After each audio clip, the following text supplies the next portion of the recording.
resources at sba.gov/reach. Brought to you by the United States Department of Veterans Affairs and the Ad Council.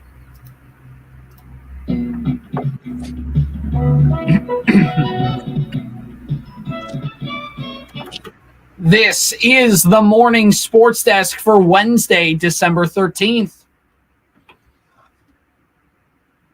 Corey, we got some high school sports related things that we need to get to today. We got a lot of stuff for a Wednesday, so let's just kind of bang through a few things quick here.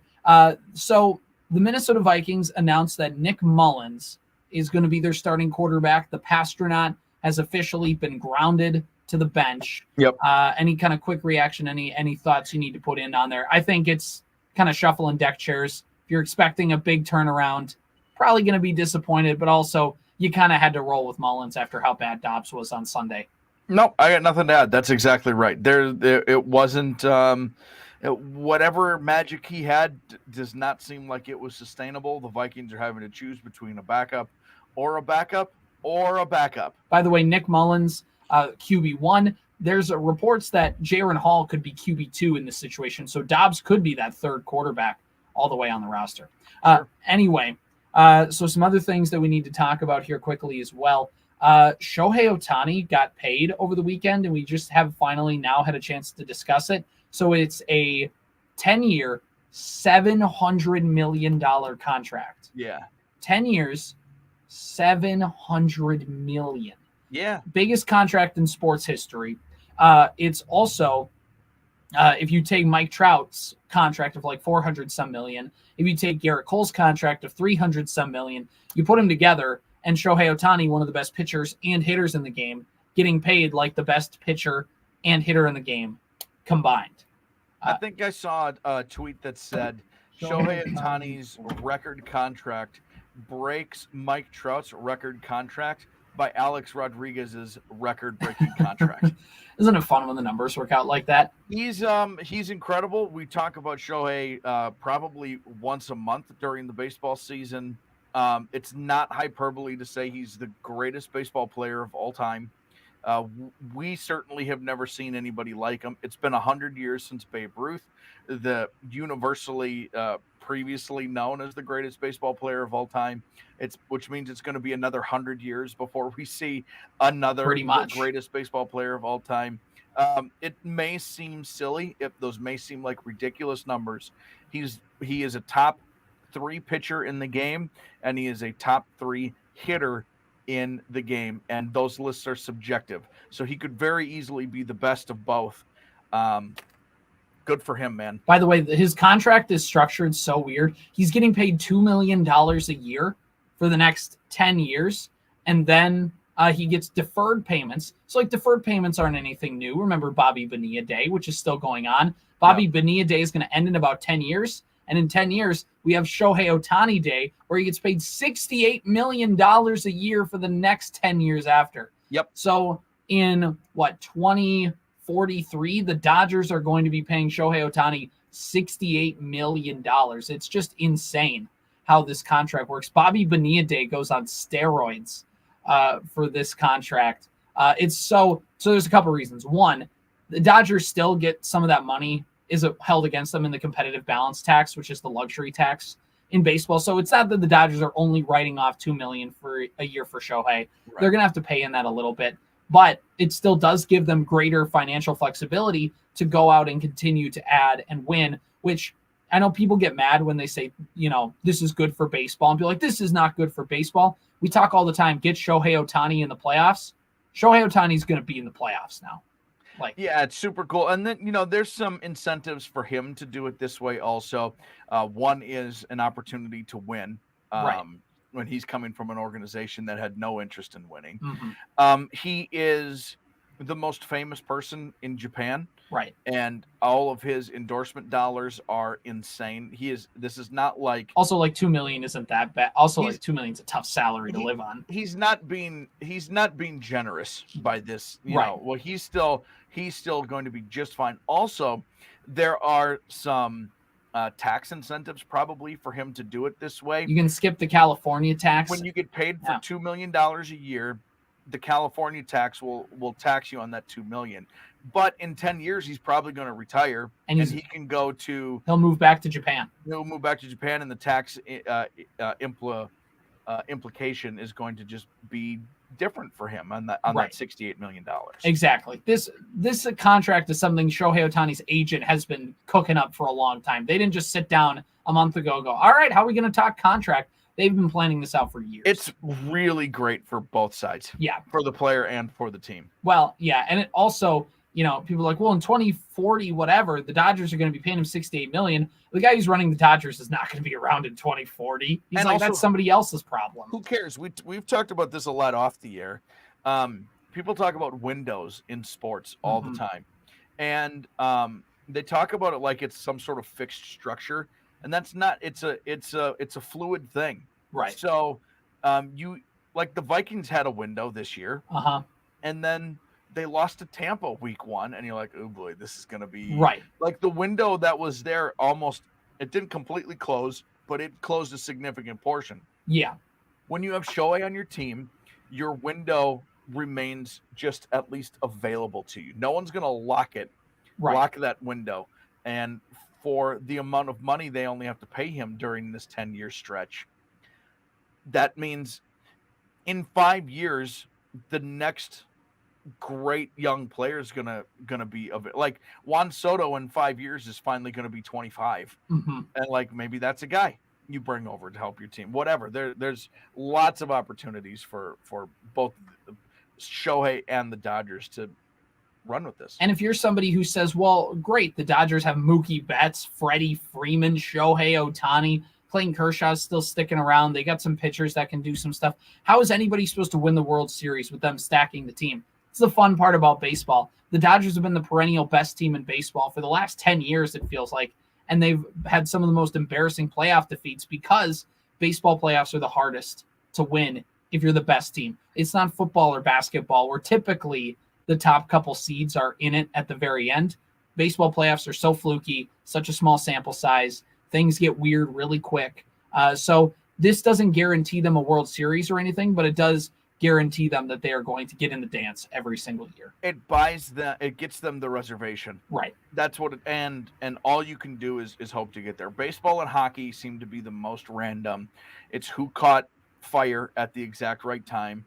And it's why like an 86 win St. Louis team can win the World Series 15 years ago, whenever that was. Or was Atlanta the best team in baseball when they won it a few years ago, or did they just get hot at the right time? Atlanta they had 84 wins. They just snuck in and they won the World Series. And then they were like 100+ win teams the next 2 years, and they got embarrassing playoff defeats in the first round. So, but we've learned that, it looks embarrassing on the surface, but the point is you got to get there. Right. You can't have an embarrassing loss if you're not there, and I'd rather get there. Right. So anyway, moving over to the Twins for baseball news, Joe Mauer has been getting some Hall of Fame votes. He's on the ballot for the first time this year. Him and Torrey Hunter have their names like right next to each other, which just for my childhood nostalgia purposes is kind of cool. Remember when Michael Kadire was on the ballot like 2 years ago? They all go down the ballot. He didn't make the cut. No, he didn't. Anyway, love you, Cuddy, but no. So yeah, Joe Mauer's getting some Hall of Fame votes, and surprisingly, he's getting a lot more in this early stage. So you can make writers vote on the Hall of Fame. Yep. And the Baseball Writers Association of America, they do their votes.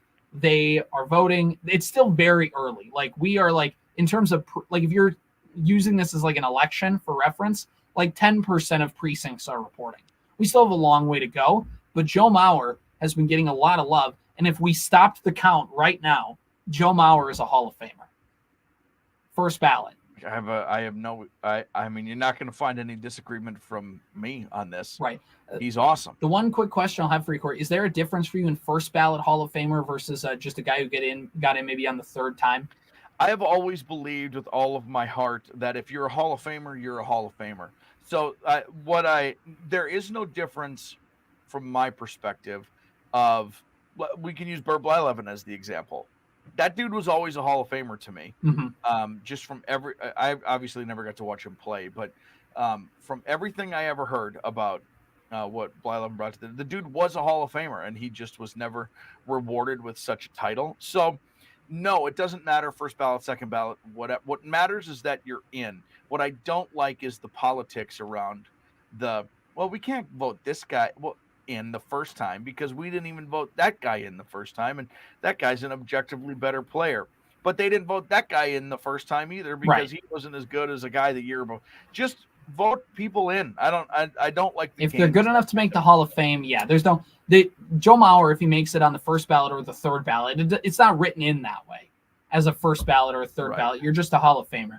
Yeah, I think Joe Mauer should be a Hall of Famer. I thought it would take him a few years, and it still might. Maybe the voting on the private ballots aren't going to show it that way. Not every ballot is public. We're only basing this off of the public ballots that have been released so far. But Joe Mauer's a Hall of Famer, whether it's this year or in 5 years. But based on so far the swell that he's gotten early, I think if he doesn't get in this year, I think he probably gets in as early as next year. I think I don't know if this is true. I'm making this part up. But what I hope is the case is, I don't know if you thought he was a first ballot guy. I'm not sure I thought he was a first ballot guy. Seems like a Hall of Famer to me. Right. But what I'm hoping is that some of this public stuff that's out right now, and maybe people are waiting to make their vote because there's a decision to be made, that there's enough people who have voted for Mauer to be in, that's enough to persuade somebody to be like, I was going to wait because it just didn't. But if everyone else is doing it, why can't I? Right. If everybody else is jumping in the pool, I'm not scared to jump in either. Let's go for it. Yeah, exactly. Right. So there's a few high school notes that we need to get to. So let's kind of hit through them. First off is, Corey, there's a couple Verndale girls who have some accolades that you want to share with us. Yeah, I just saw it was announced. What day is it? Wednesday? Today is Wednesday, yes. This week, Reagan Ludovici has got her 1,000th career point for the Verndale Pirates girls basketball team. Awesome. That was announced. Also announced this week, state champion wrestler Abby Irvesty has signed to wrestle at the next level Division II, the University of Sioux Falls. I didn't even know they had girls wrestling. So I want to congratulate Abby on that accomplishment. Anytime you get to do anything at the next level, it's as Dan would say, it's a big ding-dang deal. It's a big ding-dang deal, yeah. Speaking of big ding-dang deals, over in Perham, according to their Twitter page, they have a congratulatory post to Willow Teal. She breaks Katrina Meckendecker Nordic girls basketball scoring record. So Willow Teal, the highest scoring girls basketball player in Perham Yellow Jacket history. Right, and we announced last week, I think it was, that she's going to play basketball at Crookston. Yep.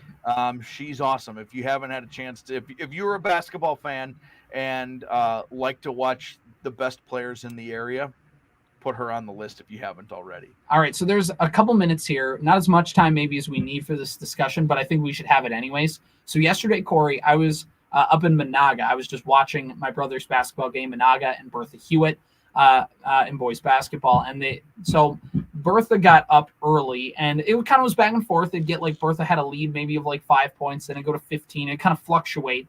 At halftime, it was maybe a 15-point lead.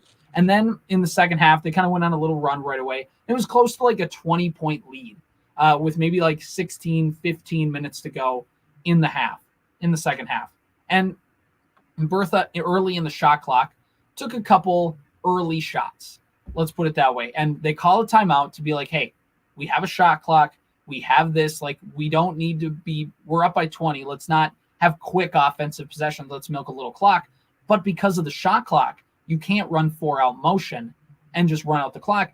And this is the first case I've seen in real time of the shot clock making a game more competitive. Because of that, and because the shot clock forced both teams to have to run a quick offense, it allowed Monaga to get back in the game. It was they whittled it down to about a 6-point deficit at one point. Bertha Hewitt hung on to win, but it made the game much more competitive and a better game for everybody involved. And so my case is, Corey, this is going to be the interesting thing to watch with teams this year is how do they handle the shot clock when you have a lead, because you can't just run away and hide with the ball anymore. You have to put it up or give it to the other team. There's going to be some shot clock fundamentals that will be learned. It's been around, like you mentioned, now for a couple of years, but now officially, universally, it is the case. And in postseason and all that. Yep. There's going to be a learning curve for teams and coaches on how to handle it. Now, 35 seconds is a long time. Most teams are able to get shots up in less than 35 seconds anyway. which in a lot of instances made the shot clock switch irrelevant. But in those instances where it was the case, now you have to you got to fire up a 25-footer if Right. you have to. So there's some weird things. How do you handle those late game situations? I haven't had to see it yet, but are we going to get 2-for-1s where there's 48 seconds left in the clock? By all accounts, you should try to score immediately, so that way you can get the ball back and run out the clock over those last 35. Like, it should be breakneck with about 90 seconds left in the half in the game, because teams are trying to score to get the ball back for that last possession.